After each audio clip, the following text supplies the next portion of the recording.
রমজানের চাঁদের যদি কেউ সাক্ষী দেয় যে আমি চাঁদ দেখছি, তাহলে একজন দিনদার ব্যক্তি হইল যথেষ্ট। ঈদের চাঁদের বেলা যদি কেউ একজন বলে যথেষ্ট, কমসে কম কয়জন লাগবে? 2 জন লাগবে। অনেকে বলতে পারে হুজুর এমন 2 রকম কেন?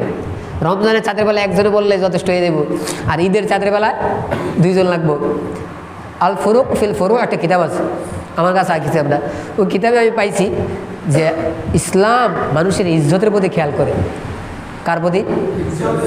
এখানেও কিন্তু আরেকটা নসিহত পাইতেছেন আপনারা, খেয়াল করেন। মানুষের ইজ্জত অনেক দাম।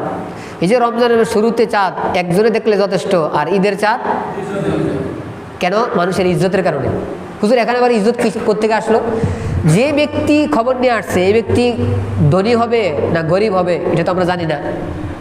হইতে পারে কি ধনী না গরিব ব্যক্তি, তো রমজানের চাঁদের খবর যদি সে নিয়ে আসে কেউ তাকে খোসা দিব না। আর যদি ঈদের চাঁদ দেখছে এটা যদি খবর নিয়ে আসে, আর যদি সে দরিদ্র ব্যক্তি হয় তো তার বন্ধু বান্ধবরা খোসা দিতে পারে, কিরে তুই সবার আগে আগে দৌড়ায় খবর নিয়ে আসছিস ঈদের চাঁদের, কেন? ফেতরার টাকা নেওয়ার লাগে। কারণ ফেতরার হিসাব কখন? ঈদের সাথে সম্পৃক্ত। ঈদের দিন শোবে সাদেকের সময় ফেতরার মাসালা আসে, তো এখানে কেউই তাকে খোসা দিতে পারে, তো খোসা দিলে সে কষ্ট পাইব না। একা না হয়ে যদি একাধিক ব্যক্তি হয় তাহলে কিন্তু আর এই এখানে তার ইজ্জত নষ্ট হওয়ার কি থাকবে না সুযোগ। দেখেন ছোট্ট একটা বিষয়েও ইসলাম মানুষের ইজ্জতের প্রতি খেয়াল করছে, তাহলে বাকি বিষয়ে খেয়াল করে নাই? করছে। মানে আমি আর আপনি যদি না বুঝি তো কমতি ইসলামে না, কমতি আমার বুঝে।